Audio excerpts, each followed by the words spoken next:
Halo guys, jumpa lagi di channel Zending Reborn. Di sini, kalian akan mendapatkan informasi dan wawasan tentang bagaimana bertumbuh dalam segala hal ke arah Kristus. Sebagai sosok murid yang berani tampil beda dan berdampak bagi lingkungan.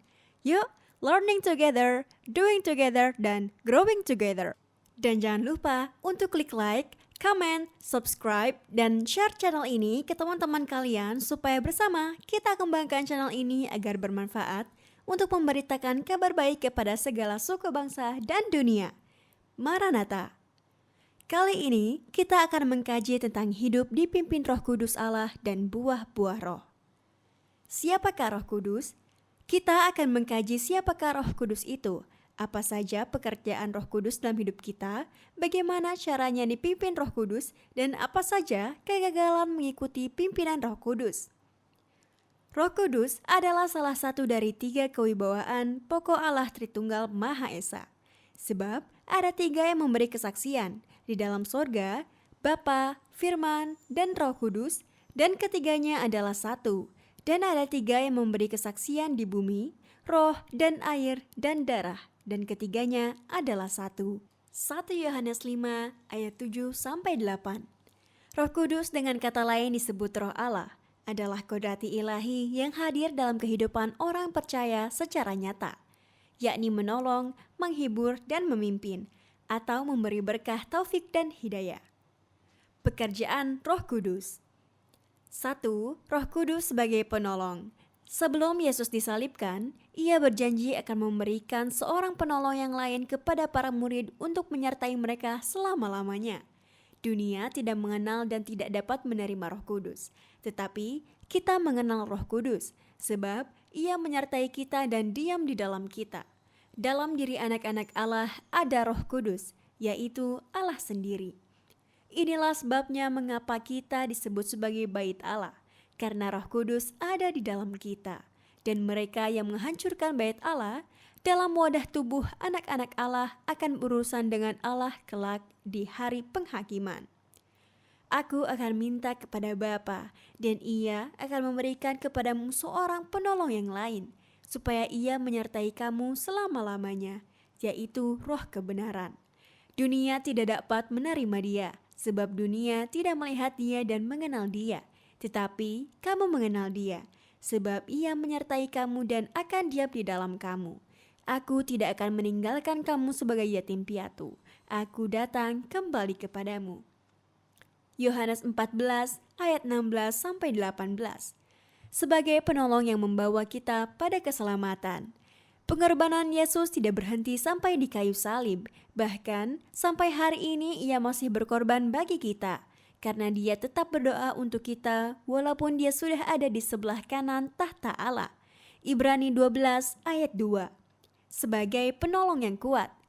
Allah telah memberikan Roh Kudus yang berfungsi sebagai pribadi yang dapat menolong kita 24 jam sehari. Sebagai penolong, Roh Kudus adalah pribadi yang kuat. Kalau kita memiliki Roh Kudus sebagai penolong yang kuat, tapi kita tetap jatuh juga dalam dosa, berarti betapa hebatnya kita melawan Roh Kudus karena kita memakai seluruh kemampuan manusiawi kita untuk melawan Tuhan. Bayangkan dan pikirkan hal itu, supaya kita tidak seenaknya melawan Roh Kudus. Aku akan meminta kepada Bapa, dan ia akan memberikan kepadamu seorang penolong yang lain, supaya ia menyertai kamu selama-lamanya. Yohanes 14 ayat 16. Sebagai penolong yang menginsafkan akan dosa. Roh Kudus diberikan untuk menginsafkan dunia supaya kita tetap bersama dengan Dia sesuai dengan pilihan Allah, bahwa manusialah yang akan bersama dengan Dia.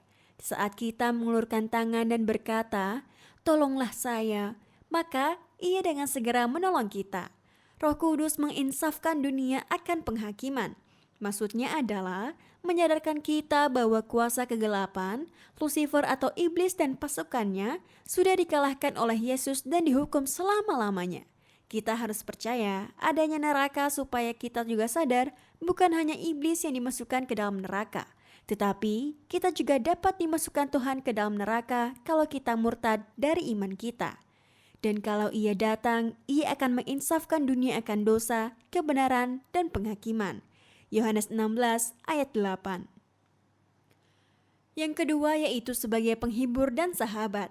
Saat kita mengalami kesulitan dalam kehidupan ini, maka teman yang paling intim, sahabat yang paling baik dan kodrat kewibawaan pokok ilahi yang memberikan jawaban yang benar adalah Roh Kudus. Bagaimana caranya menemukan Dia ketika kita ada di dalam kesulitan? Caranya adalah dengan berdoa, bermeditasi, dan berbicara kepadanya. Namun benar yang kukatakan ini kepadamu adalah lebih berguna bagi kamu jika aku pergi. Sebab jikalau aku tidak pergi, penghibur itu tidak akan datang kepadamu. Tetapi jikalau aku pergi, aku akan mengutus Dia kepadamu. Dan kalau Ia datang, aku akan menginsafkan dunia akan dosa, kebenaran, dan penghakiman. Yohanes 16 ayat 7. Roh Kudus sebagai pemimpin. Sebagai pemimpin pada kebenaran, Roh Kudus akan memimpin kita ke dalam seluruh kebenaran. Berarti, tidak ada satupun yang diperbuatnya dalam hidup kita yang tidak benar. Pemimpin yang paling benar adalah Allah karena Dialah soulmate atau belahan jiwa manusia yang paling kuat. Dialah pencipta kita, sehingga Dialah yang paling tahu siapa manusia sampai ke sumsum yang paling dalam.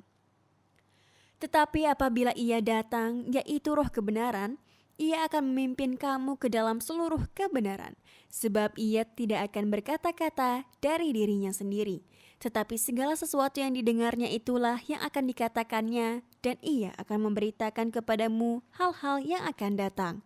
Yohanes 16 ayat 13. Sebagai pemimpin yang mengajar dan menasehati, Roh Kudus adalah guru yang sempurna sehingga tidak ada seorang pun yang dapat mengajar kita ke dalam kebenaran dan hidup kecuali Roh Kudus. Di mana tempatnya Dia mengajari kita? Di dalam hati kita, tempat yang sangat dekat. Ketika kita mendengar firman Tuhan, maka yang melanjutkan apa yang kita dengar bukanlah pendeta atau pengkhotbah, tapi Roh Kudus Allah. Ia akan mengingatkan kepada kita apa yang telah kita dengar. Yohanes 14 ayat 26. Bagaimana dipimpin Roh Kudus? Sesungguhnya orang yang hidup dalam perjanjian baru adalah orang yang luar biasa karena ada seorang pemimpin di dalam hidup kita dan pemimpin itu adalah Allah sendiri, bukan malaikat Mikael yang luar biasa di surga.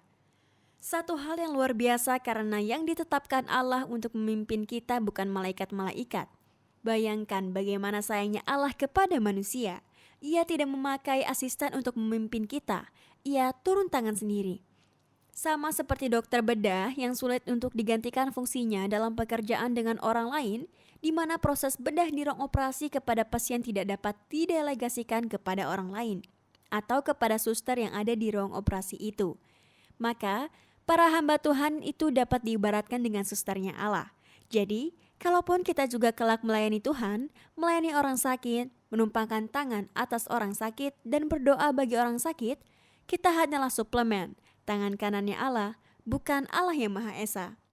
Apa tandanya kita sebagai anak Allah menerima Yesus di dalam hati sesuai dengan Yohanes 1 ayat 12 yang berkata, tetapi semua orang yang menerimanya diberinya kuasa supaya menjadi anak-anak Allah, yaitu mereka yang percaya dalam namanya.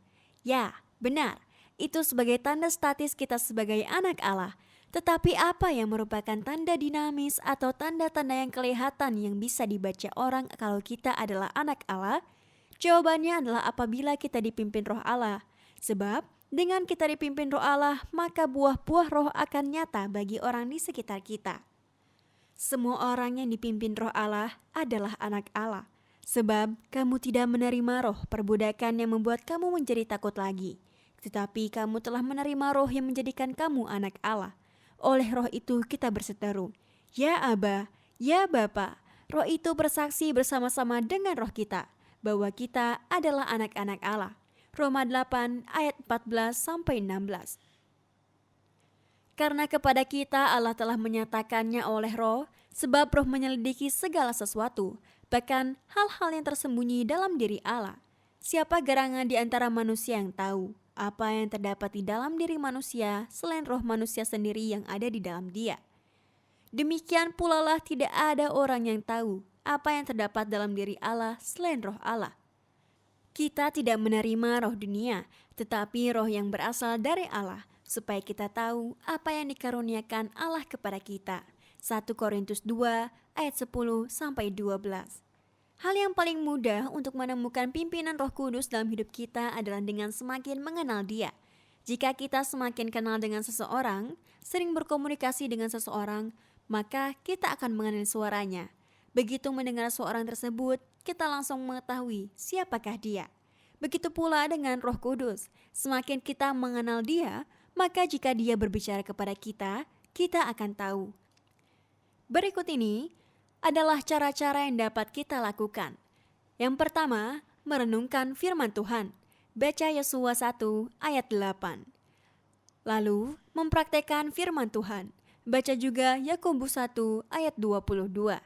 Janganlah hendaknya kamu khawatir tentang apapun juga, tetapi nyatakanlah dalam segala hal keinginanmu kepada Allah dalam doa dan permohonan dengan ucapan syukur. Filipi 2 ayat 4-6. Lalu menempatkan firman Tuhan pada kedudukan utama. Lihat Amsal 4 ayat 20-22. Dan yang terakhir yaitu mentaati suara Roh. Pada suatu hari ketika mereka beribadah kepada Tuhan dan berpuasa, berkatalah Roh Kudus, "Khususkanlah Barnabas dan Saulus bagiku untuk tugas yang telah dikutentukan bagi mereka." Maka berpuasa dan berdoalah mereka. Dan setelah meletakkan tangan ke atas kedua orang itu, mereka membiarkan keduanya pergi. Oleh karena disuruh Roh Kudus, Barnabas dan Saulus berangkat ke Selokia. Dan dari situ mereka berlayar ke Siprus. Kisah Para Rasul 13 ayat 2-4. Kegagalan mengikuti pimpinan Roh Kudus. Berikut ini sejumlah catatan untuk diwaspadai ya guys. Ada hal-hal yang membuat seorang murid gagal mengikuti pimpinan Roh Kudus seperti yang pertama, kesombongan. Lihat Amsal 21 ayat 4. Kedua, tidak menjaga hati nurani yang baik. Baca 1 Timotius 1 ayat 18-20 dan Amsal 4 ayat 23. Dan yang ketiga yaitu terombang-ambing oleh rupa-rupa pengajaran yang ngawur. Baca Efesus 4 ayat 14, lalu 2 Petrus 2 ayat 1 dan 1 Tesalonika 5 ayat 21 serta 1 Yohanes 4 ayat 1. Oke, cukup dulu untuk video kali ini. Semoga kalian mengerti dan bermanfaat untuk semua yang menyaksikan. Untuk kritik dan komentar, sekalian kalian langsung tulis di kolom yang ada di bawah. Jangan lupa sekali lagi, pencet like, comment, subscribe, dan share ke teman-teman kalian. Supaya mereka tahu dan mengerti bagaimana sih hidup dipimpin Roh Kudus itu. Thank you and see you again in our next video. Bye!